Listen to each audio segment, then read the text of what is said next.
Buying rate stands for telegraphic transfer. This is the rate applied when the transaction does not involve in delay in realization of the foreign exchange by the bank. In other words, the nostro account of the bank would already have been credited. The rate is calculated by deducting from the interbank buying rate the exchange margin as determined by the bank. Though the name applies telegraphic transfer, it is necessary that the proceeds of transaction are received by telegram. Any transaction where no delay is involved in the bank acquiring the foreign exchange will be done at the rate. Transaction where rate is applied is number 1. Payment of demand drafts, mail transfer, telegraphic transfer, etc. drawn on the bank where bank nostro account is already credited. Number 2. Foreign bills collected. When a foreign bill is taken for collection, the bank pays the exporter only when the importer pays for the bill and the bank nostro account abroad is credited. Number 3. Cancellation of foreign exchange sold earlier. For instance, the purchaser of the bank draft drawn on New York may later request the bank to cancel the draft and refund the money to him. In such case, the bank will apply the TT buying rate to determine the rupee amount payable to the customer. Bill buying rate. This is the rate to be applied when a foreign bill is purchased. When a bill is purchased, the rupee equivalent of the bill value is paid to the exporter immediately. However, the proceeds will be realized by the bank after the bill is presented to the drawee at the overseas center. In case of VF, a Russian bill, the proceeds will be realized on the due date of the bill, which include the transit period and the use-run period of the bill. Principal types of selling rates. When a bank sells foreign exchange, it receives Indian rupees from the customer and parts with foreign currency. The sale is affected by using payment instrument on the corresponding bank with which it means the nostro account. Immediately on sale, the bank buys the requisite foreign exchange from the market and gets its nostro account credit when the amount so that when the payment instrument is issued by it is presented to the corresponding bank, it can be honored by the debit to the nostro account. However, depending upon the world involved views, whether the sale involves handling of documents by the bank or not, two types of selling rates are called in India. They are number 1, selling rate. Number 2, bill selling rate. Number 1, selling rate. This is the rate to be used for all transactions that do not involve handling of documents by the bank. Transactions for which this rate is called are number 1, issue of demand draft, mail transfer, telegraphic transfer, etc. other than for retirement of an import bill. Number 2, cancellation of foreign exchange purchased earlier. For instance, when an export bill purchased earlier is returned unpaid on its due date, the bank will apply the TT selling rate for the transaction. Number 2, bill selling rate. The rate is to be used for all transactions will involve handling of document by the bank. For example, payment against import bills. The bill selling rate is calculated by the adding exchange margin to be TT selling rate. That means the exchange margin enters into the bill selling rate twice. Once on the interbank rate, again on the TT selling rate. The ready rates based on a cross rates, the exchange rates for other currencies are quoted to customer based on the rates for the currency concerned prevailing in international foreign exchange markets like London, Singapore, and Hong Kong. The rates are available in terms of US dollar. They had to be converted into rupee terms before quoting to the customer. We shall first examine how exchange rates are quoted in international market, and then we shall see how these rates are used for quoting rates for currencies other than US dollar in India. Exchange quotation in international markets.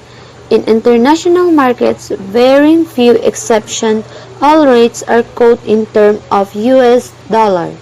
For instance, at Singapore Swiss franc may be quoted at 1.5425, 5,440, and Japanese yen at 104.6770. This should be understood as USD1 CHF 1.5425, 1.5440, USD1 GPY 104.67, 100.70.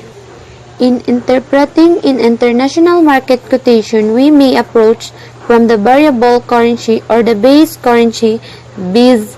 The dollar. For instance, we may take a transaction which Swiss franc are received in exchange for dollar as A for case of Swiss francs against dollar, B sale or dollar against Swiss francs.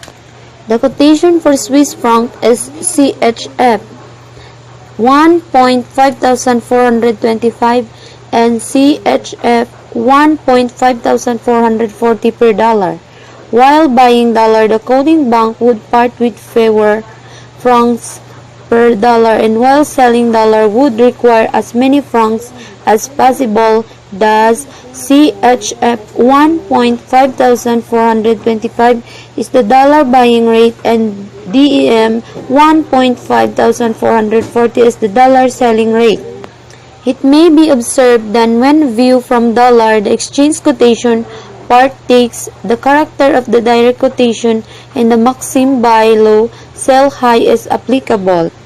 Forward margin swap points. Dollar. Foreign currency quotation. At Singapore market, dollar may be quoted against .C, mark, and French franc as follows: Swiss franc, Japanese yen. Spot 1.5425.40, 104.6770. 1 month forward 50, 60, 17, 16. 2 months forward 70, 80, 30, 29. The forward margin, also called swap margin or swap points, it's called in terms of points. A point is the last decimal place in the exchange quotation. Thus, in a 4-digit quotation, a point is 0.0001. In a 2-decimal quotation, it is 0.01. As against Swiss franc, the forward margin for dollar is CHF 0.0050, 0.0060. Since the order in which the forward margin is ascending, forward dollar is at premium. Premiums added to the spot rate to arrive at the forward rates, both in respect of forecast and sale transactions. Based on the data given above, the forward rates for dollar against Swiss francs are arrived at as follow: dollar, dollar. Buying, selling, 1 month forward, CHF 1.5475, 1.5500. 2 months forward, CHF 1.5495, 1.5520. Foreign currency dollar quotation. Let us assume the following exchange rates are prevailing: pound sterling euro. Spot 1.4326.48, 0.9525.35.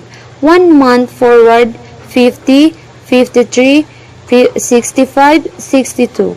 2 months forward 90, 93, 84, 82. Against dollar, the forward fund sterling is at premium. Premium should be added to the spot rate to arrive at the forward rate. Thus, the forward rates for pound sterling are as follow: pound sterling buying, selling. 1 month forward USD 1.4376, 1.4401.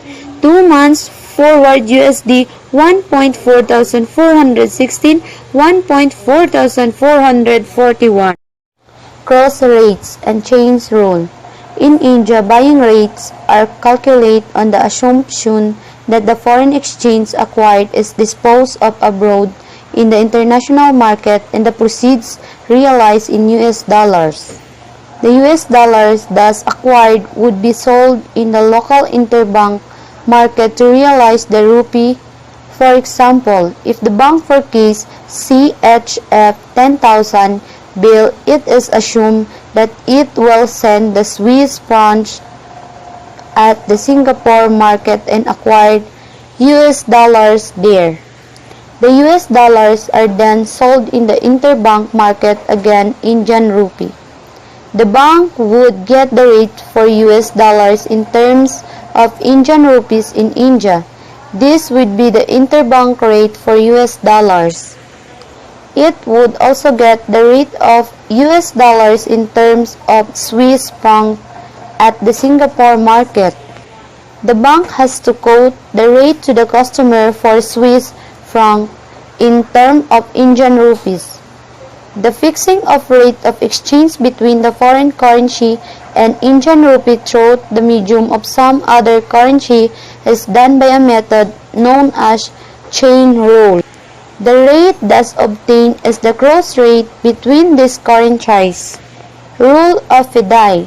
In foreign exchange, authorized dealers in foreign exchange ads have formed an association called Foreign Exchange Dealers Association of India Fidei in order to lay down certain terms and conditions for transactions in foreign exchange businesses. AD has to give an undertaking to Reserve Bank of India and abide by the exchange control and other terms and conditions introduced by the Association for Transaction in Foreign Exchange Business. Accordingly, Fidei has involved various rules for various transactions in order to protect the interests of the exporter, general public, and also the authorized dealers. Fidei, which is a company registered under Section 25 for the Companies Act 1956, has subscribed to the Number 1. Uniform Custom and Practice for Documentary Credit, UCPDC. Number 2. Uniform Rules for Collection, URC. Number 3. Uniform Rules for Bank-to-Bank Reimbursement, various rules of Fidei. Rules number 1 of Fidei deals with hours of business of bank, which is the normal banking hour of ads. On Saturday, no commercial transaction in foreign exchange will be deducted except for the sale of traveled sequence and currency notes and transactions where exchange rates have been already fixed. Rules number 2 deals with export transactions, export bills for case discount negotiation, export bills for collection, export letters for credit, etc. Application of rates of crystallization of liabilities and recoveries. Number 1. Foreign currency will be for case negotiation discount at the authorized dealer current bill for case rate at the contract rate. Number 2. Exporter are liable for the restoration for proceeds of the export bills negotiated for case discount sent for collection through the authorized dealer. They would transfer the exchange risk to the exporter by crystallizing the foreign currency liability into rupee liability on to 30 days of the transit period in case of unpaid demand bills. In case of unpaid, usual bills crystallization will take place on the 30th day after national due date or actual due date. National due date is arrived at by adding transit period, usual period, and grace period, if any, to the date of purchase discount negotiation. In case 30th day happens to be holiday or Saturday, the export bill will be crystallized on the next working day. For crystallization into rupee liability, the bank will apply the TT selling rate on the date of crystallization, the original buying rate, whichever is higher. Normal transit period comprises usual time involved from negotiation for case discount of documents till receipt or proceed thereof in the nostro account. It is not, as is commonly misunderstood, the time taken for the arrival of goods at the destination. Crystallization of import bills Rules 30. All foreign currency import bills drawn under letter of credit shall be crystallized into rupee liability on the 10th day from the date of receipt of documents at the letter of credit opening bank in case of demand bills on the due date, in the case of Yuan bills. In case the 10th day or due date falls on a holiday or Saturday, the importer's liability should be crystallized into rupee liability on the next working day. Interest on export bills. Normal transit period. Concessional rate of interest on export bills is linked to the concept of normal transit period and national due date. Normal transit period comprises the average period normally involved from the date of negotiation for case discount till the receipt of bill proceeds into the nostro account of the bank. Normal transit period is not to be confused with the time taken for the arrival of goods at destination.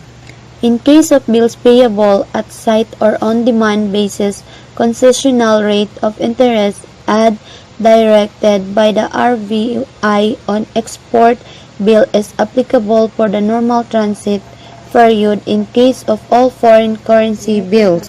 In case of Yuan bills, concessional rate of interest as directed by the RBI on export bill is applicable for the normal transit period plus Yuan period.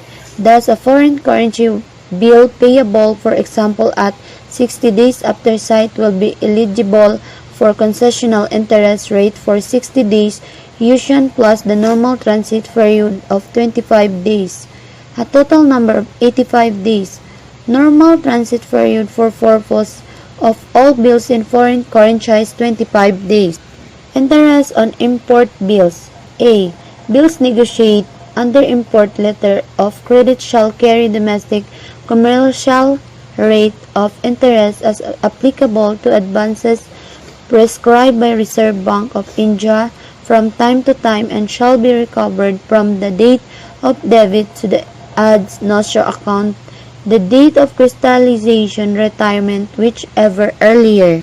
B. From the dates of crystallization up to the date of retirement, the bills shall carry the overdue rates of interest as specified by Reserve Bank of India from time to time. Exchange contract. Exchange contract shall be for definite amount unless date of delivery is fixed and indicate in the contract the option period of delivery should be specified as A. The option of delivery shall not exceed beyond 1 month. The merchant, whether a buyer or seller, will have the option of delivery. Early delivery. If a bank accepts or gives early delivery, the bank shall recover pay swap difference if any. Extension. Forward contract, either short-term or long-term contracts when extension is sold by the customer or as rolled over shall be cancelled at TT selling or buying rates as on the date or cancellation and rebooked only at current rate of exchange.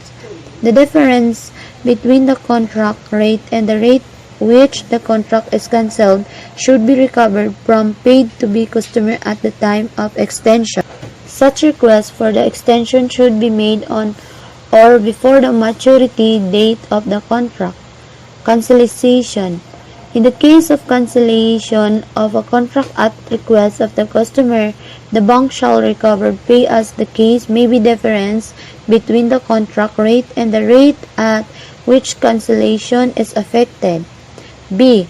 Rate at which cancellation to be effected for case contract shall be cancelled at the contracting bank spot TT selling rate current on date of cancellation. Sale contract shall be cancelled at the contracting bank spot TT buying rate current on date of cancellation. When the contract is cancelled before maturity, the appropriate TT rate shall be applied Swap costs. A. If any shall be recovered from the customer under advice to him.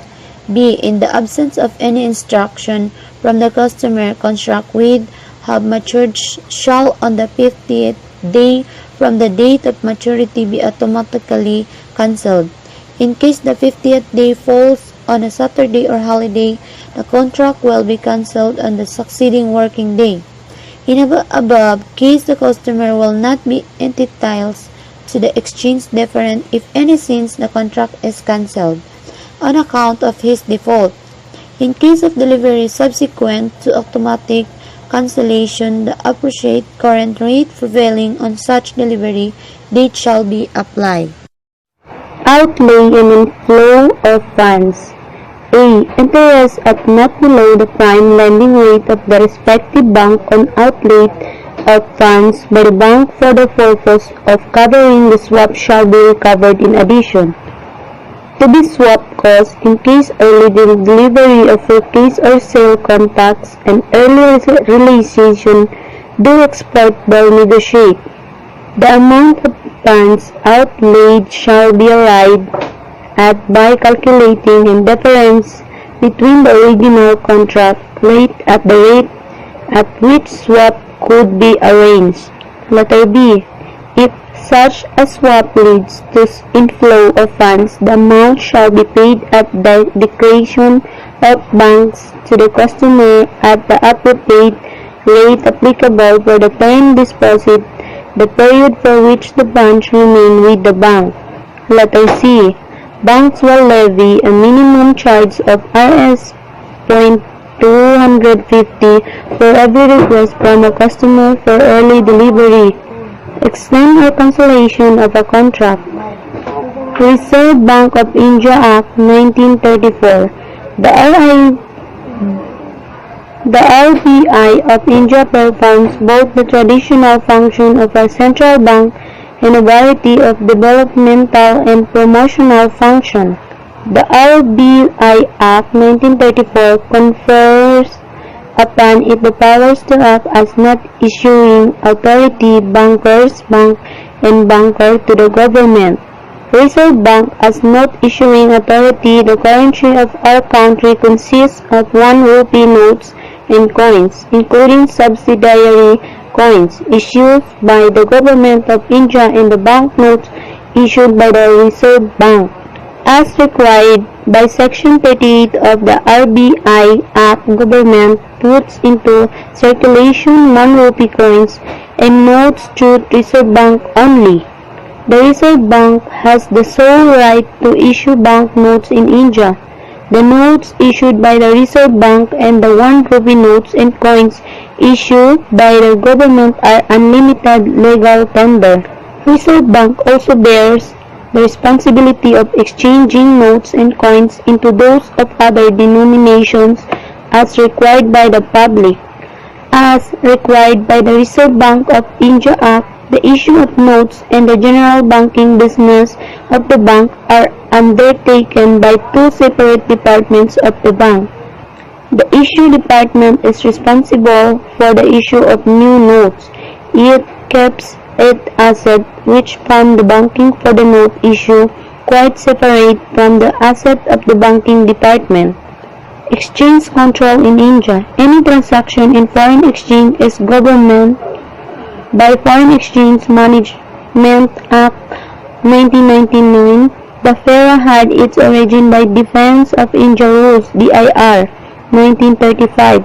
This control was exercised in order to ensure the foreign exchange, particularly due to severe constraint on exchange reserve due to the Second World War. Later, on 23 March 1947, this rule became in the State Book as Foreign Exchange Regulation Act 1947. Later, this act modified with certain amendments in 1973 and became effective from 01/01/1974. Further relaxation of this effect was effected since 1994. The same was repealed from 1st June 2000, and all foreign exchange transactions from this date will be governed by the provision of the Foreign Exchange Management Act 1999.